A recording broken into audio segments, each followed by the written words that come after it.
Foden's definitely back to his best. I think we saw a lot of it against Dortmund a few weeks ago, and then, people have doubted him last season. Phil Foden went from setting the standard in English football to being doubted in less than a year. Because less than 12 months ago, Foden wasn't just good, he was the standard. And Foden! 6!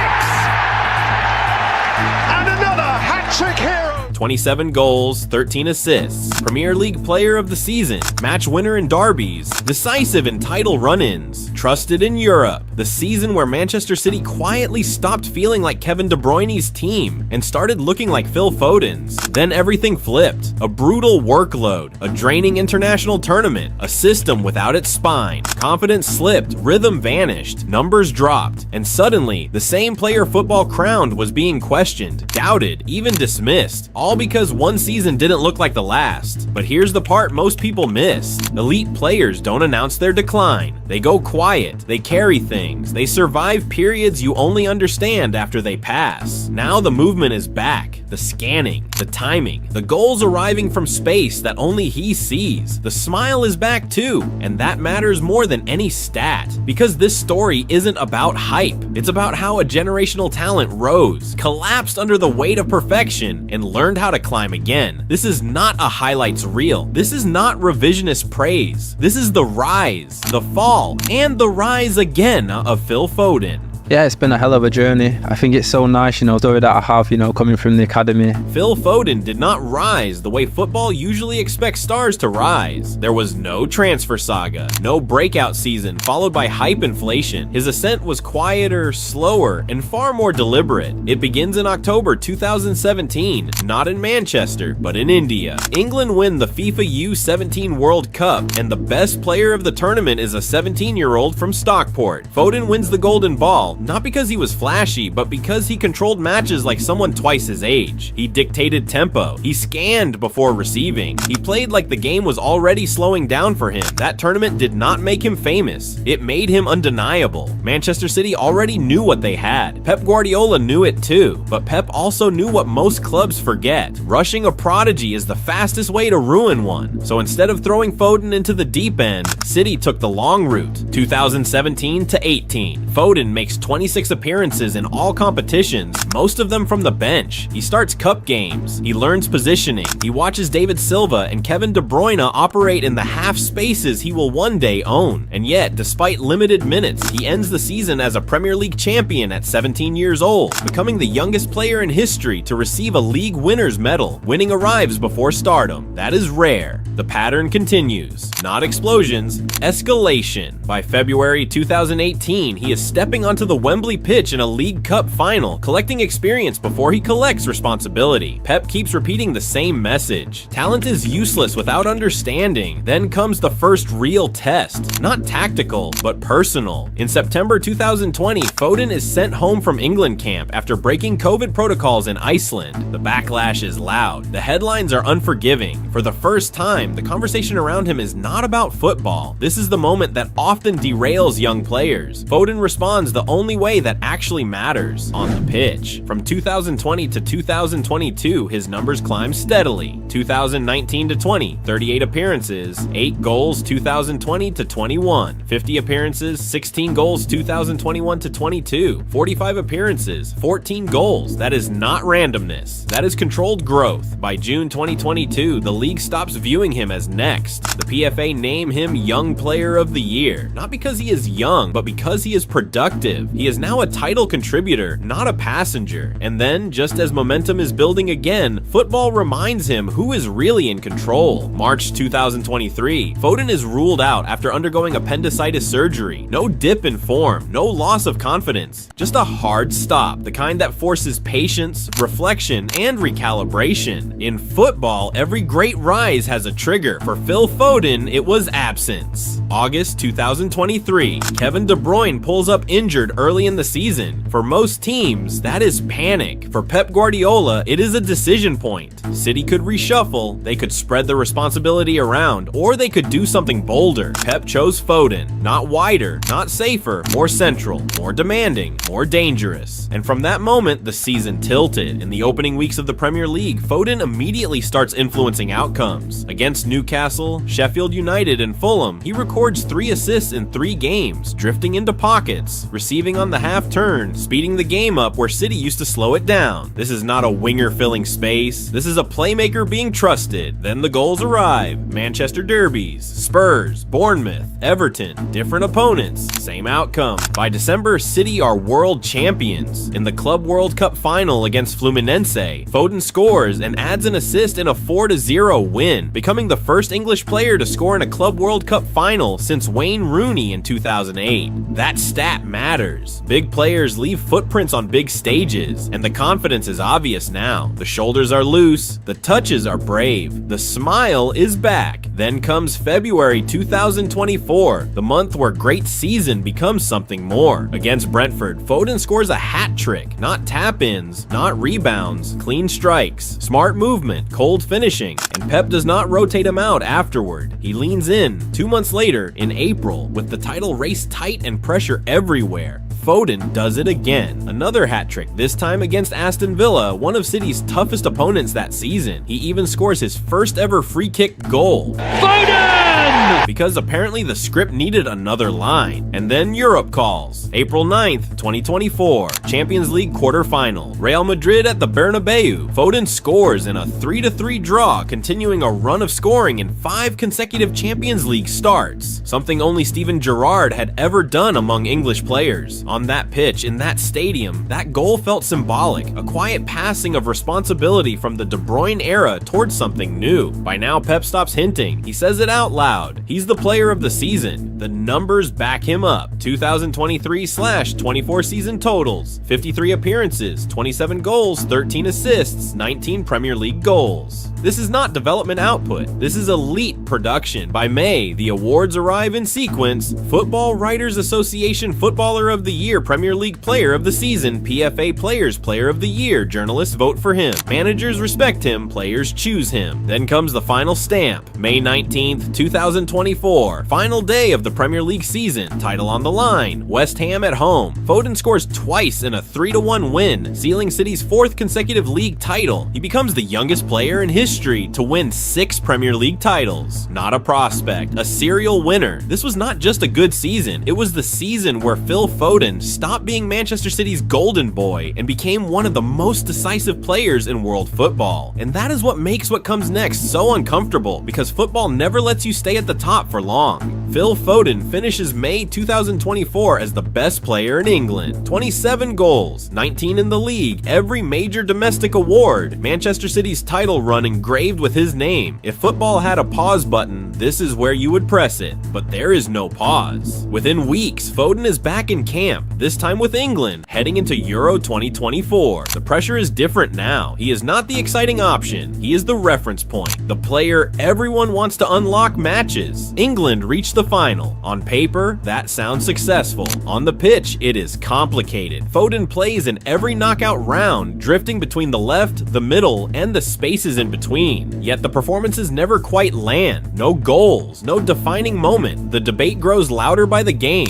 Is he being played out of position, or is he simply empty? Some blame the system, others blame fatigue. The truth is simpler and harsher. He looks like a player who has not had time to exhale. And remember the context. Across club and country, Foden plays nearly 70 matches during the 2023/24 season. That is not just a workload, it is a slow drain. By the time England lose the final in July, his body has gone one way and his mind another. When the 2024/25 season begins, the warning signs appear immediately. He misses early matches through illness. Training sessions are described as flat. Guardiola admits publicly that Foden is not fully right yet. This is new territory. For the first time in years, City's most trusted academy graduate looks distant. When he does return to the pitch, it is obvious. The touches are heavier. The decisions take half a second longer. The dribbles that used to glide past defenders now end in contact. This is not a loss of talent. It is a loss of sharpness. Statistically, the drop is jarring. After 27 goals the previous season, Foden finishes 2024/25 with 11 goals and 7 assists in all competitions. A respectable return pattern for most players, a collapse by his standards. Even more telling, the majority of those goals arrive in a short January burst, including goals against West Ham, a brace versus Brentford, and a productive outing against Ipswich and Chelsea. For a moment, it looks like the comeback is on, then it disappears. From late January to the end of the Premier League season, Foden does not register a single league goal or assist. 6 months. For the reigning player of the season, that statistic alone tells the story. Behind the scenes, things are heavier. Late in the season, Foden admits he has been dealing with off-field issues, choosing not to specify. He does not need to. His body language explains enough. The grin is gone. The freedom is gone. He looks like someone playing through fog. Then comes the physical blow that seals the downturn. April 2025. In a derby against Manchester United, Foden suffers ankle ligament damage following a challenge from Casemiro. He keeps playing. He always does. But now he is compromised physically and mentally at the same time. The most dangerous combination in elite sport. His performances dip further. To make matters worse, City themselves are wobbling. Rodri's injury removes the platform that once gave Foden total freedom. Without that midfield security, City lose control, and Foden loses the spaces he thrives in. He is a system player in the best sense of the word, designed for rhythm, structure, and balance. When the system cracks, so does his influence. By May, the fall is complete. In the FA Cup final, Foden starts on the bench. Pep introduces him late. He barely touches the ball. City lose. 12 months earlier, he was lifting trophies as the league's best player. Now, he is a peripheral figure in a final his team was expected to win. The contrast is brutal. Fans turn restless. Pundits question whether 2024 was a one-season peak. Some quietly rewrite history, acting as if the previous year never happened. Football, as always, is quick to forget, but this is the part most careers are decided by. Not the rise, not the peak, but how a player responds when the world decides the story is over. And Phil Foden, he is about to remind everyone why that assumption is dangerous. Comebacks are easy to announce after the fact. They are much harder to recognize while they're happening. Phil Foden's return didn't arrive with fireworks or a headline screaming, "He's back." It arrived quietly, through responsibility, reliability, and moments that kept stacking up until the picture became impossible to ignore. This season, Manchester City have had many standout performers. Jeremy Doku stretching defenses, Cherki adding creativity, Haaland doing what Haaland does. But through all of that, Phil Foden has been one of the most consistently dependable presences in the side. He kept showing up, demanding the ball, taking responsibility, influencing games even when his own rhythm was still rebuilding. The evidence first appeared in Europe. Against Borussia Dortmund, Foden scored twice in the Champions League. These weren't scrappy goals or fortunate rebounds. They were confident finishes, the kind that only come when a player trusts his instincts again. His movement was sharp, his timing was right, his decisions were quick. Domestically, the same pattern followed. Against Liverpool, he produced decisive sequences that tilted momentum. Against Bournemouth, he repeatedly found space between the lines, creating danger even when goals didn't immediately follow. These weren't isolated flashes, they were reminders. Foden was influencing games again, not forcing moments, but shaping them. Then came the match that defined his season. November the 29th, 2025. Manchester City versus Leeds United the Etihad. Expectation heavy in the air. A match that demanded personality. City started fast. 59 seconds, that's all it took. Phil Foden scored one of the fastest goals of the Premier League season. One touch, clean contact, no hesitation. A finish that said everything about his mindset. I'm ready. City moved into a 2-0 lead. Control established, but football rarely follows scripts. Leeds pulled one back, then another. 2-2. Moments like these test players. This is where responsibility either gets passed around or claimed. In the 91st minute, Phil Foden claimed it. He received the ball, drove forward, took on defenders, and finished with authority. Best feet from Phil Foden! 3-2, 2 goals, one after 59 seconds, one in stoppage time. This wasn't just a brace, it was ownership. The performance was complete. 2 goals, 4 shots, 3 on target, 10 crosses, 4 duels won, but the numbers only tell part of the story. The real weight was psychological, just days after missing chances against Newcastle, just days after personal frustration. Foden answered immediately. Pep Guardiola didn't hesitate afterward. He called him brilliant, he called him reliable. Then he made the point that mattered most. This season, he is back at his best. It's not just today, it's been many games. Foden's own words revealed even more. "I was so hungry just to play today, not to prove to anyone, but to myself. I missed chances against Newcastle and it stayed on my mind. I wanted to put it right." That sentence explains everything about this version of Phil Foden. The 2023/24 Foden played with natural confidence. Everything came easily. Success felt inevitable. This version plays with intent. He presses harder. He moves earlier. He demands the ball when games tighten. He takes responsibility when moments grow uncomfortable, and the output keeps coming. Against Fulham, he scored twice in a dramatic 5-4 win, delivering again when the match demanded composure. He scored a beautifully composed header against Sunderland and was named man of the match for his intelligent movement, positional awareness, and overall control of the game. Then came Crystal Palace, away from home, December 14th. City were in control. The game needed to be managed, and Foden delivered the decisive moment, the goal that ended resistance, before Erling Haaland sealed it with a penalty. His 6th league goal in 4 matches. Not a spike, a continuation. This wasn't a hot streak anymore, it was a pattern. By mid-December, the data matched the eye test. Goals outperforming expected goals, high volume of touches inside the opposition box, consistent shooting threat from inside and outside the area, reliable pressing and counter-pressing contribution.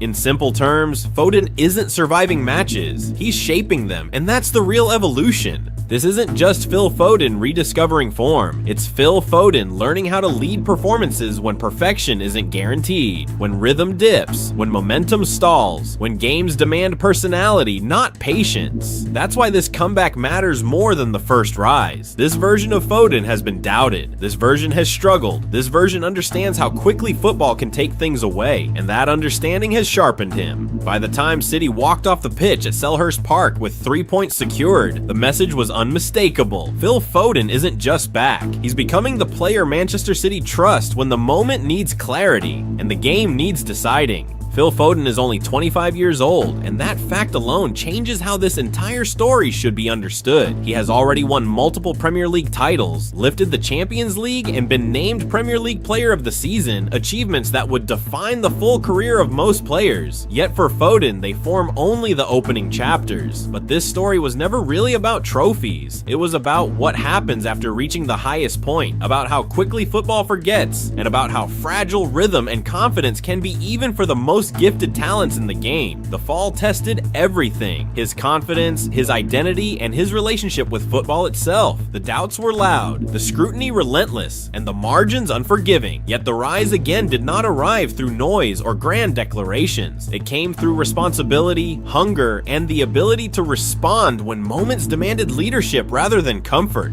This version of Phil Foden is different. He still has the technical quality, the vision, and the timing that separate elite players from the rest. But now he also understands the cost of losing form and the discipline required to earn it back. That understanding has sharpened him, because the most dangerous players are not the ones who have never struggled. They are the ones who have failed, felt the weight of doubt, and refused to let those moments define them. Phil Foden is not finished, not even close. The rise made him special, the fall made him human, and the rise again may be what makes him truly great. And if this season has shown us anything, it is that Phil Foden is not just smiling again, he knows exactly why he is.